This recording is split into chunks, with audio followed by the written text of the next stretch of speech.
Hola con todos y bienvenidos al nuevo podcast del Impunity Observer.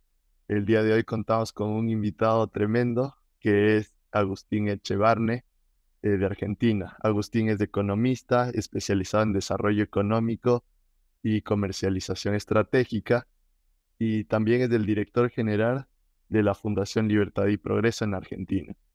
Bienvenido, Agustín.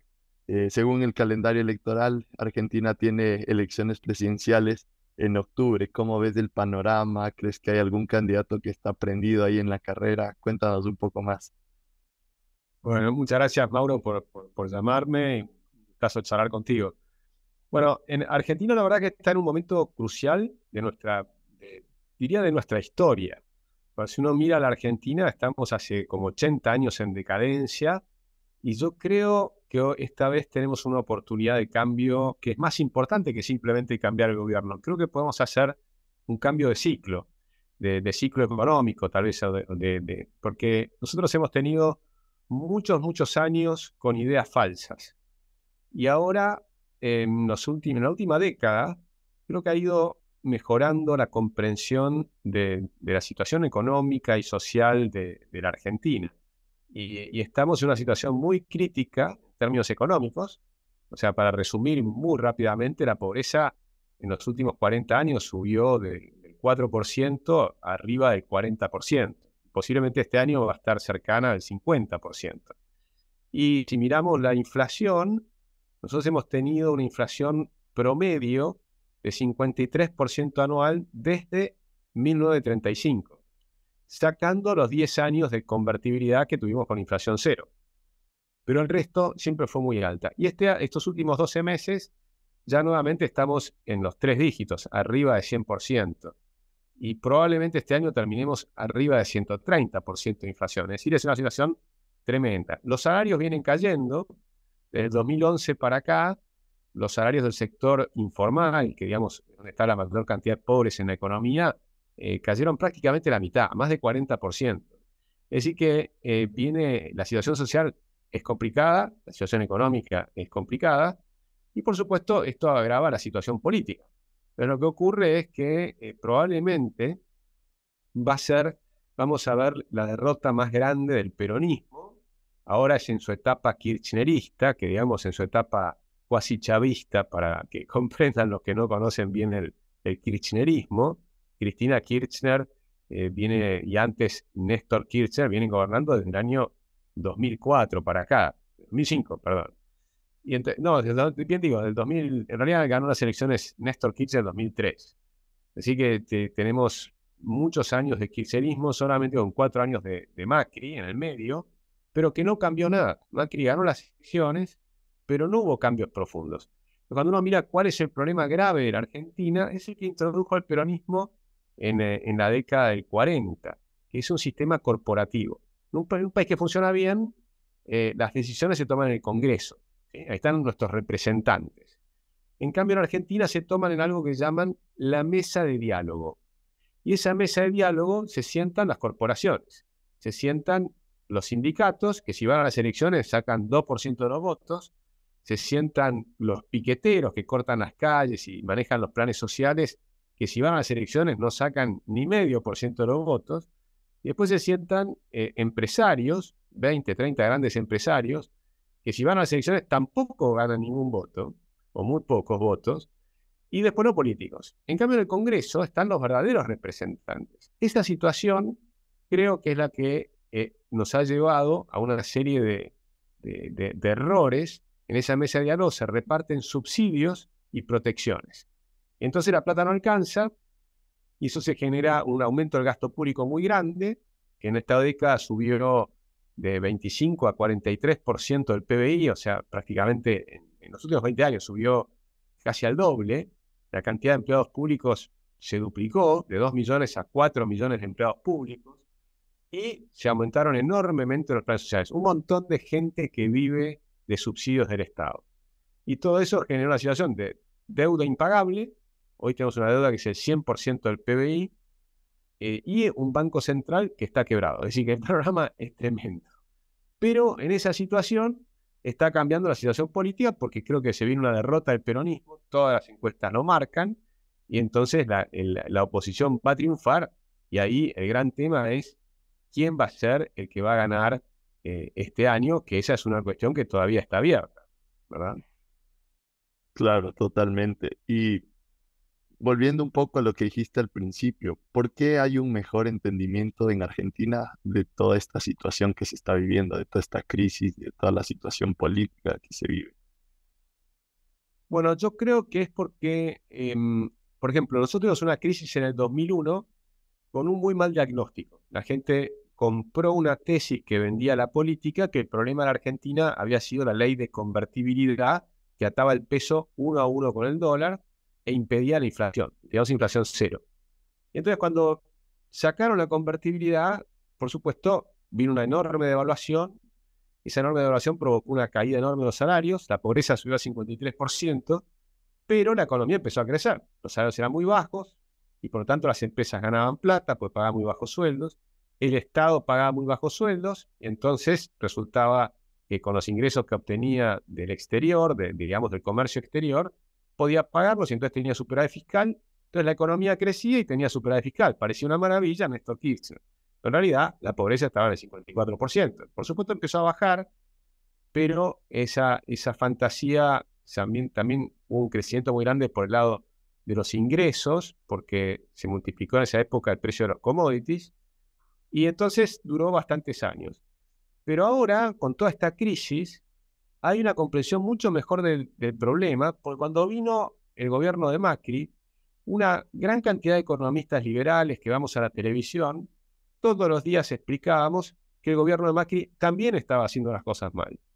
Y creo que eso nos dio una ventaja ética y moral frente a la sociedad, porque vieron que no estábamos casados por un partido político, sino que explicábamos que simplemente si gastás más de lo que te ingresa, tenés déficit fiscal, eso te genera deuda y después tenés una crisis. Como Macri mantenía el déficit fiscal, iba a tener una crisis de deuda algunos años más tarde. Vino unos años más tarde y llegó la crisis. Entonces lo que veníamos explicando los economistas liberales claramente se dio en la realidad. Ellos decían la inflación va a bajar, nosotros decíamos la inflación va a subir. Si haces un programa inflacionario de crecimiento de la cantidad de moneda, la inflación va a crecer. Ellos decían no, porque la inflación no es un fenómeno monetario y de hecho lo vamos a bajar con controles de precios, cepos cambiarios, es decir, controles y todo tipo de subsidios y cuestiones para tratar de contener el aumento del dólar o del tipo de cambio con el dólar y demás. Y por supuesto todo eso fracasó. Y como todo eso fracasó, resulta que la realidad hizo lo que pensábamos que iba a ocurrir los economistas liberales. Y uno de estos economistas, que es Javier Milei, entró en la campaña electoral brutalmente, casi podríamos decir, porque con un estilo muy duro, muy confrontativo, a los gritos, porque era la única manera de poder entenderte. Por ejemplo, yo iba mucho a la televisión y me ponían 7 panelistas en contra, entonces generalmente éramos 1 contra 7, y por supuesto, si hablas un séptimo del tiempo, te gana. En cambio, con Javier Milei, él no dejaba la palabra y seguía a los gritos imponiendo su posición. Y la gente empezó a decir, eso es lo que yo quiero, déjenlo hablar.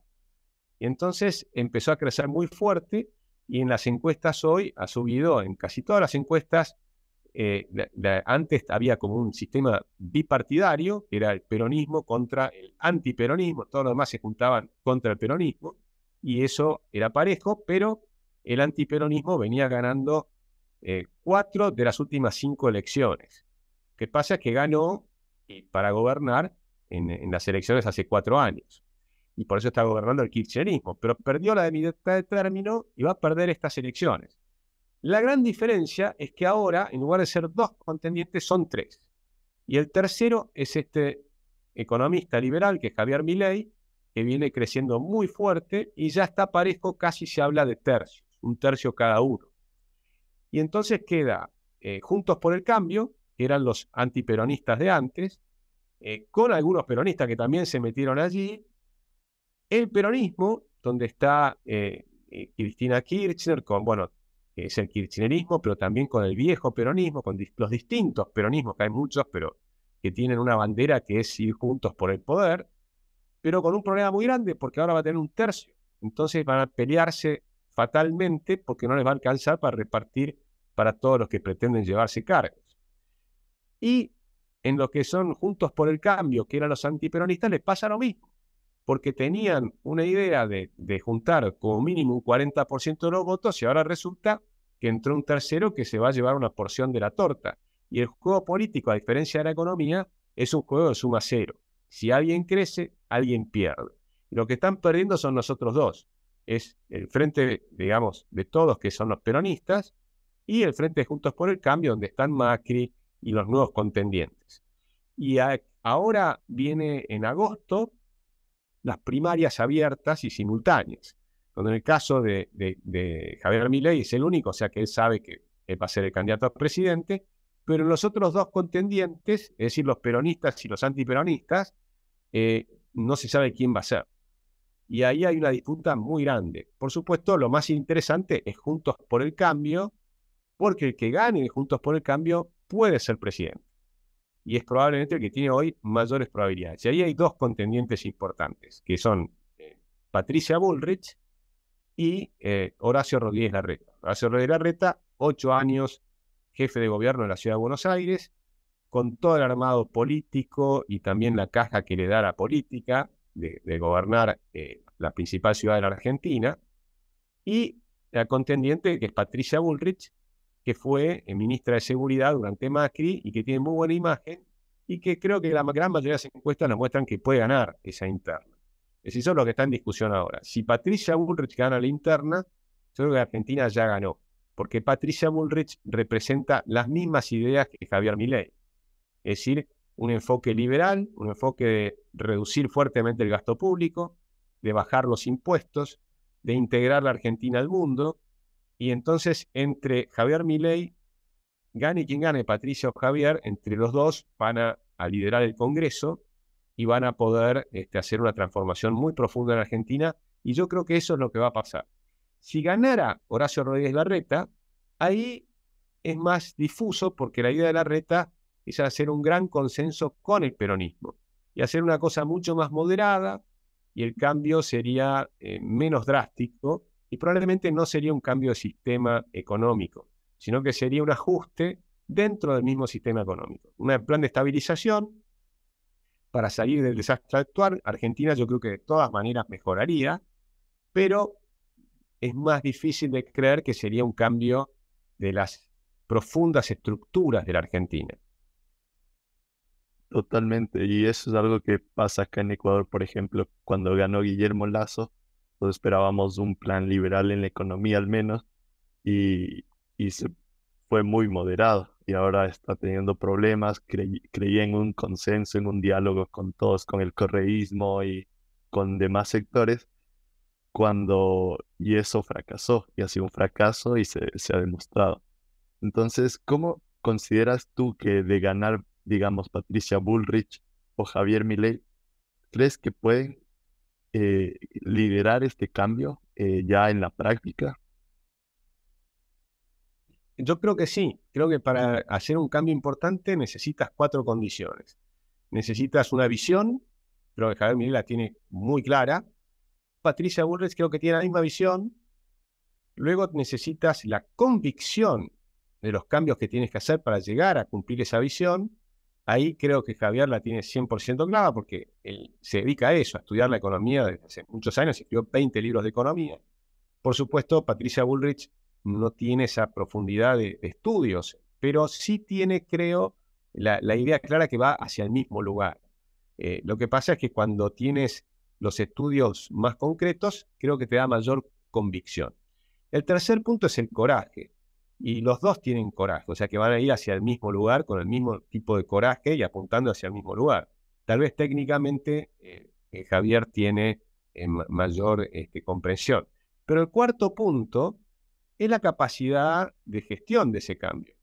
Y ahí creo que Patricia tiene más experiencia de gestionar equipos, de trabajar en equipo, de trabajar con gobiernos, de trabajar en política. Entonces, y tiene por supuesto el apoyo de un partido que viene gestionando, que gobernaron Argentina y que además gestionaron la Ciudad de Buenos Aires y algunas otras provincias. Es decir, que tiene mayor capacidad de gestión. Con lo cual, es difícil saber a cuál de los dos le iría mejor, pero creo que deberían apoyarse mutuamente, gane quien gane. Si gana Patricia Bullrich, lo va a necesitar a Javier en el Congreso. Si gana Javier, va a necesitar probablemente que se incorporen a su gobierno muchas personas que hoy están cercanas a Patricia Bullrich, ¿no? También en el Ejecutivo. Y muchos economistas que no están en el gobierno, pero que deberían ser convocados por Javier. Pero yo creo que, por supuesto, van a tener hay una enorme resistencia al cambio de todos los otros sectores. Y va a haber que enfrentar esa resistencia al cambio. Lo que pasa es que creo que estas dos personas van a enfrentarlos. Y los van a enfrentar el primer día. Si hicieran gradualismo, yo creo que fracasarían. Pero creo que ninguno de los dos piensa hacer gradualismo. Creo que los dos van a ir a fondo desde la primera semana de gobierno. Y eso puede generar un shock reformador. Yo veo la reforma como un aluvión. Si vas haciendo reformas tirando en la montaña una piedrita, otra piedrita, nunca generas un aluvión. Si tirás una gran roca inicial, esa gran roca es la que va cayendo y va generando un aluvión que después se cae en una avalancha reformadora. Y yo me imagino más eso, un primer shock que va a ser simplemente nombrar el gabinete, porque de 20 y pico de ministros van a bajar a 8 en ambos casos. Eso significa una reducción muy grande de ministerios y permite una reestructuración muy grande que va a desplazar, tal vez, en nuestros cálculos, a 1/3 de los empleados públicos federales, dándoles tiempo, dándoles 1 año y medio para reinsertarse al sector privado, pero desde el primer día se van a su casa, ¿sí? Si le vas a seguir pagando el sueldo, pero se van a su casa. Entonces, eso va a generar, por lo pronto, que puedas vender 20.000 edificios públicos. O sea, la cantidad de edificios el gobierno federal tiene 60.000 edificios públicos. Entonces, si desaparece toda esa gente, tiene que ir a su casa, que además ahora mucho trabajo se puede hacer por Zoom y demás, eso permitiría reciclar 20.000 edificios, por ejemplo, para resolver el problema habitacional.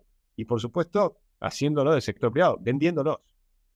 Y con la venta de esos edificios se pagarán las indemnizaciones de la gente que se va. Y eso va a generar un aumento de la economía, de toda la situación económica. Pero además hay que reformar el Banco Central, cambiar todo el sistema para dejar de emitir moneda. Por supuesto, bajar el gasto público. Al bajar el gasto público, te permitirá también empezar a reducir impuestos. Yo apuesto que la reducción de impuestos se compensa por sí misma, porque aumenta la recaudación por la baja de impuestos. Y si además del otro lado bajas el gasto, podrías tener un superávit fiscal. Y si tenés un superávit fiscal, el gobierno es sólido. En la calle vamos a ver problemas permanentes. Van a haber cortes de calles, van a haber huelgas, va a haber que enfrentar todo eso con la tecnología que existe en el mundo, es decir, con la ley y el orden. Yo no me imagino un gobierno a la Bukele, que es así, digamos, manu militari, sino más bien el ejercicio de la Constitución, aplicando las leyes, pero con el rigor necesario para que, por ejemplo, la gente pueda circular, las mercaderías puedan circular, las empresas puedan trabajar libremente y demás, y que no te paralicen el país entero, lo cual sería muy grave. Pero ese enfrentamiento creo que lo vamos a ver en los primeros meses, probablemente. Claro, y es algo que seguramente permanezca mucho más tiempo, suele ser constante. ¿Cómo justamente enfrentar a esto? Me mencionaste la ley y el orden y mano dura, no estricta, no necesariamente militar, pero ¿cómo luchar, por ejemplo, contra los medios y todos que van a estar promoviendo? Seguramente muchos medios promoverán o estarán en contra de los recortes y serán noticias tras noticias en todo el país.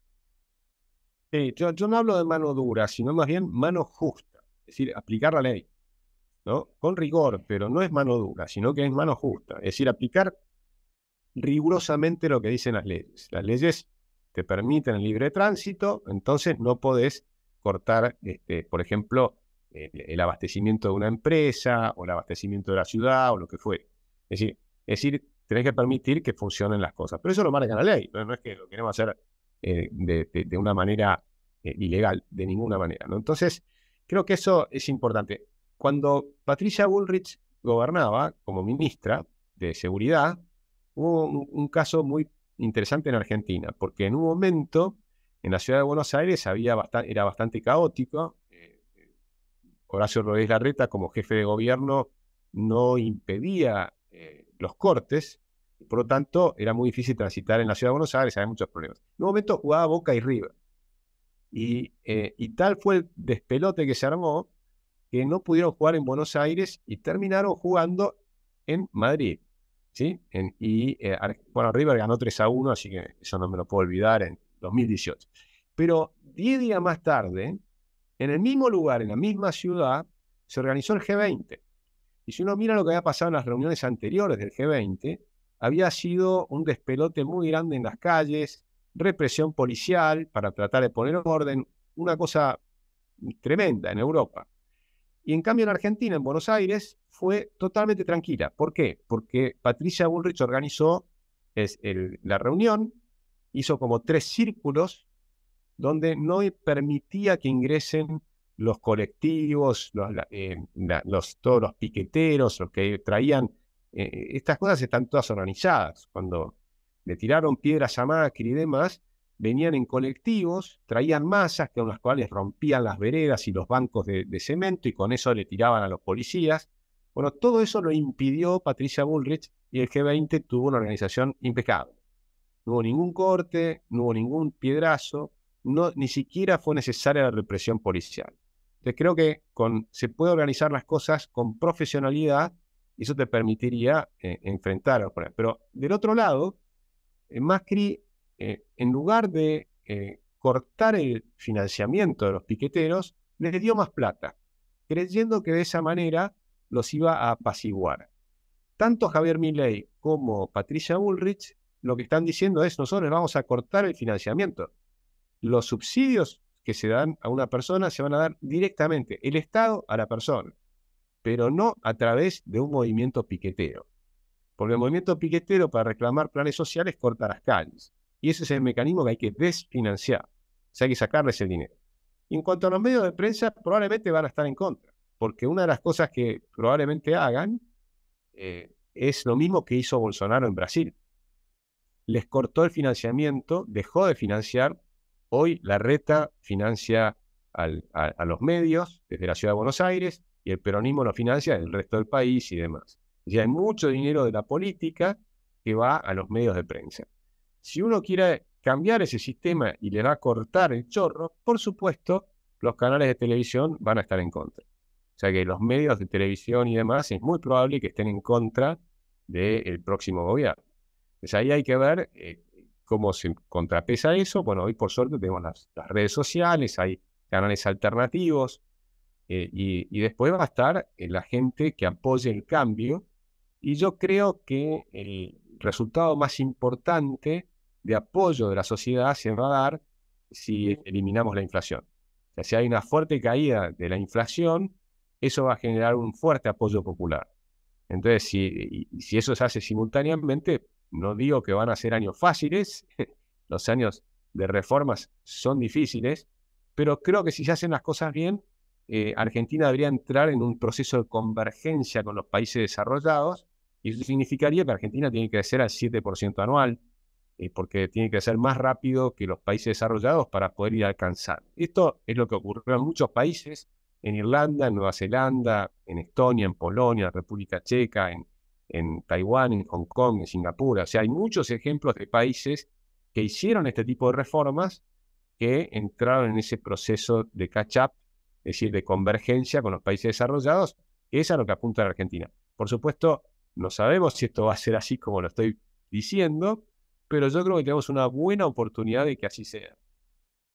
¿Y crees que la gente apoyará? Porque en principio me imagino esos años muy difíciles, todos hablando sobre el nuevo gobierno. ¿Crees que la gente apoyará estas reformas o de alguna forma estará a favor, sabiendo que va a ser difícil, pero que quizás en un futuro va a tener buenas repercusiones?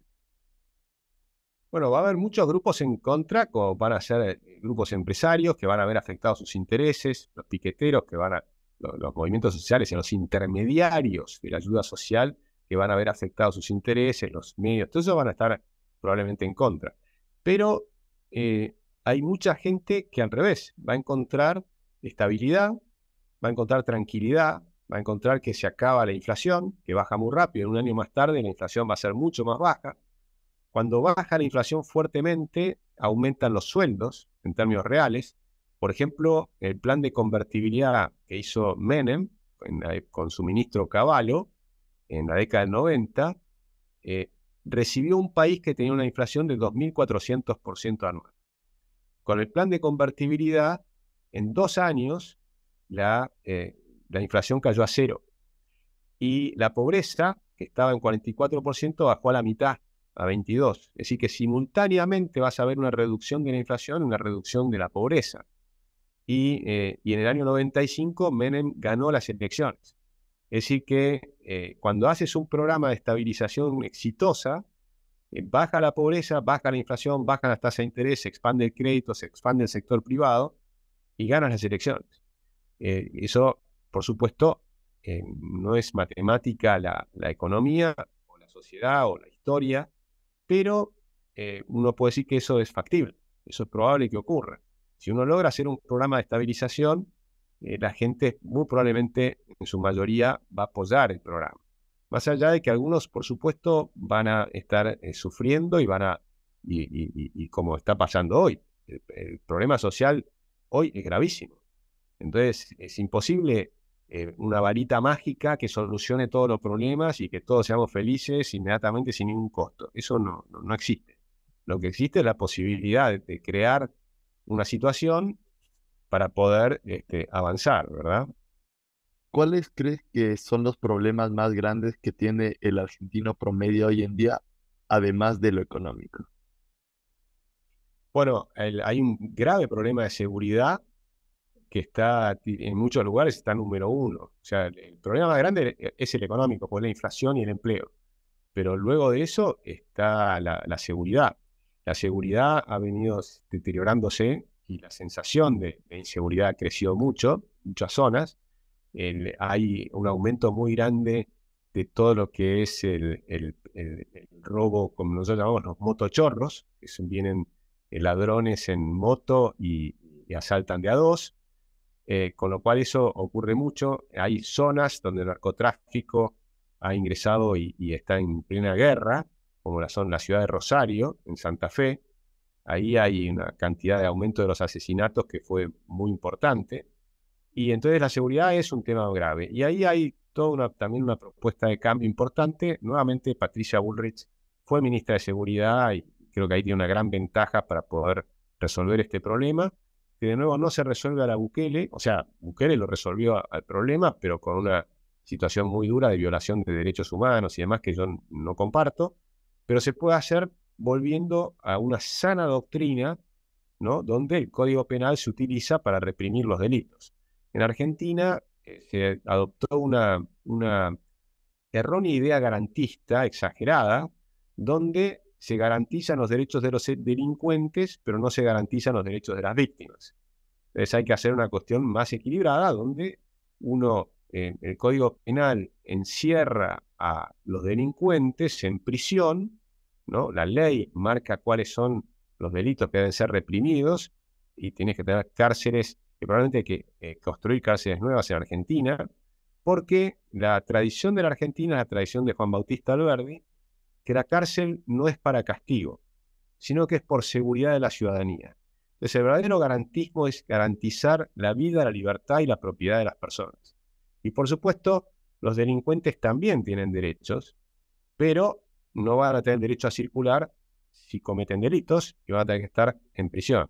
Y probablemente hay que hacer cárceles nuevas donde los presos puedan trabajar y ganen un dinero. Un tercio del dinero sea para pagar el costo de hotelería de la cárcel, un tercio del dinero pueden enviar a sus familias y un tercio del dinero ahorrarlo en moneda dura, porque vamos a tener una economía más sana, para el día que salgan a la calle, nuevamente cumplan, luego de cumplir su condena, tengan un cierto capital para empezar a trabajar o crear un kiosco o lo que fuere. Y además van a haber adoptado la disciplina del trabajo, van a deber trabajar 5 días por semana y 8 horas por día de esos 5, es decir, 40 horas semanales. Es decir, entrar en una disciplina de trabajo que les permita mejorar su vida. Es decir, yo creo que se puede hacer algo donde mejore la situación de la sociedad en general.